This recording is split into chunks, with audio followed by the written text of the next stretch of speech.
अस्सलाम वालेकुम स्टूडेंट्स।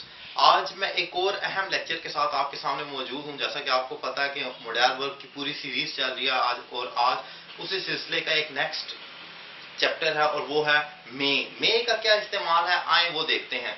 मे की आइडेंटिटी अगर निकाली जाए तो बात जगह पर हम कहते हैं कि सकता है, सकती जैसे कैन की है वैसे ही इसकी भी होती है, लेकिन ऐसा नहीं है। उर्दू में आइडेंटिटी से हटकर भी हमें इंग्लिश की डेफिनेशन के हिसाब से भी मॉडल वर्ब को देखना पड़ता है। सो यहां पर अभी आपको खुद पता लगेगा कि यहां आइडेंटिटी नहीं देखनी बल्कि उसका यूजेज देखना है। सो नंबर वन यूज मैं कहता हूं मे का है फॉर पॉसिबिलिटी। किसी एक्शन के होने के जब चांसेस होते हैं तब मे का इस्तेमाल किया जाता है। For example he may be in his office, we may get late, हमें शायद देर हो जाए। He may be in his office, शायद वो अपने दफ्तर में हो। सो यहां पर सकता है, सकती है नहीं आया, हम इतना कह रहे हैं हमें शक है। You may be busy, she may be at home. So ये मे बी का इस्तेमाल एक एडवर्ब के तौर पर भी लिया जा सकता है, लेकिन इसका बेसिक मकसद मे बी का ये होगा कि वो हो पॉसिबिलिटी के इस्तेमाल पर। और यहां पर आइडेंटिटी सकता है, सकती नहीं हो, शायद वो मसरूफ हो, शायद मैं घर पर हूं, शायद वो ये हो, शायद ये हो, वो हो। सो उसमें मे बी का इस्तेमाल होता है, जिसकी आइडेंटिटी इस सेंस में आएगी, सकता है नहीं होगी। सेकंड फॉर परमिशन मे का इस्तेमाल है, ये बहुत ही कॉमन और आम जो इसकी बेसिक डेफिनेशन अगर मैं कहूं तो वो इसकी यही है कि परमिशन के तौर पर मे इस्तेमाल होता है। For example may I have your pen. अब जैसे एक छोटा सा बच्चा होता है, हम स्कूल में, मुझे आज भी याद है जब क्लास के बाहर खड़े होते हैं तो बाहर खड़े होकर पूछते हैं मैडम मे आई कम इन। एक बड़ा मशहूर सा एक सेंटेंस है। इसका मतलब ये होता है कि क्या मैं अंदर आ सकता हूं।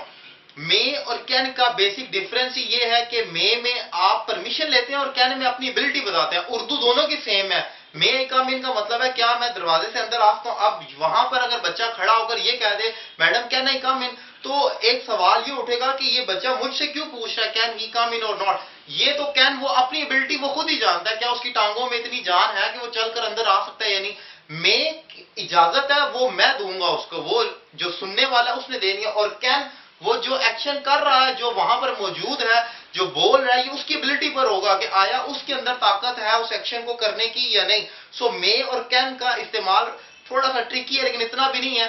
मे आप इजाजत लेते हैं और कैन आप अपनी जाती एबिलिटी बताते हैं कि आप कर सकते हैं या नहीं कर सकते हैं। सो ये तो इसका हो गया बेसिक यूज। फिर for action, for future action के तौर पर भी मे का इस्तेमाल था। फॉर एग्जाम्पल देखें आप, आई मे गो टू जर्मनी, शायद मैं जर्मनी चला जाऊं, या मैं हो सकता है मैं शायद ना भी कहूं, मैं जर्मनी चला जाऊं। ये बात अभी यानी फ्यूचर में होनी है और मैं अभी इसकी बात कर रहा हूं सॉरी।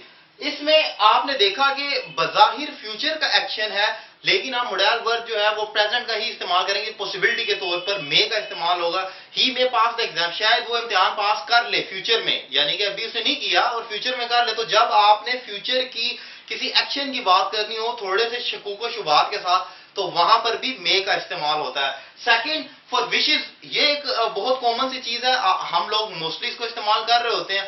जब भी आपने कोई विश करनी है, किसी के लिए कोई दुआ करनी है, तो उसमें मे का इस्तेमाल होगा। For example may you live long. लेकिन यहां याद रखें कि इन तमाम जुमलों के आखिर में एक्सक्लेमेशन मार्क जरूर आता है। ये जो एक लाइन है ऐसे, इसको एक्सक्लेमेशन मार्क कहते हैं, ये इसका इस्तेमाल जरूर होता है और ये इजहार करता है सडन एक्सप्रेशन और इमोशन का इंटरजेक्शन कहा जाता है पार्ट ऑफ स्पीच में, वो हम फिर बाद में देख सकते हैं। लेकिन मे का इस्तेमाल तमाम दुआओं के लिए, जो आप नेक ख्वाहिशात का दूसरों के लिए इजहार करते हैं, may you get well soon, may Pakistan win this match, may you live long, तो तमाम विशेस के लिए भी मे का इस्तेमाल होता है। नंबर 5 है फॉर कंपल्शन। ये थोड़ा सा ट्रिकी है लेकिन बहुत इंपॉर्टेंट है। बाज औकात हम कोई ऐसा काम जो नहीं करना चाहते और करना पड़ रहा होता है तो उसका इजहार करते हैं। फॉर एग्जाम्पल मुझे जाना पड़े, शायद मुझे जाना पड़े, मैं एक कह रहा हूं कि मेरी मजबूरी भी है और इसे ये पॉसिबिलिटी भी, इसमें दोनों चीजें शामिल हैं। शायद मुझे उसकी मदद करनी पड़े, मैं करना नहीं चाहता, या शायद मुझे उसके घर जाना पड़े, तो मैं जाना नहीं चाहता लेकिन मुझे करनी पड़ेगी। तो उस सूरत में आप मे के साथ हैव टू यानी कि मोडाल ऑक्सिलरी, ये दोनों मोडाल वर्ब है। बजाहिर मे को भी लिया जाता है और हैव टू भी इंफिनिटिव के साथ, लेकिन ये दोनों इस्तेमाल होते हैं। तो मैं कहूंगा आई मे हैव टू गो, शायद मुझे जाना पड़े, शायद मुझे उसकी मदद करनी पड़े, I may have to help him. So may के साथ हैव टू का इस्तेमाल करते हैं एक ऐसे एक्शन का इजहार करने के लिए जो बजाहिर आप नहीं करना चाहते लेकिन आपको करना पड़ता है।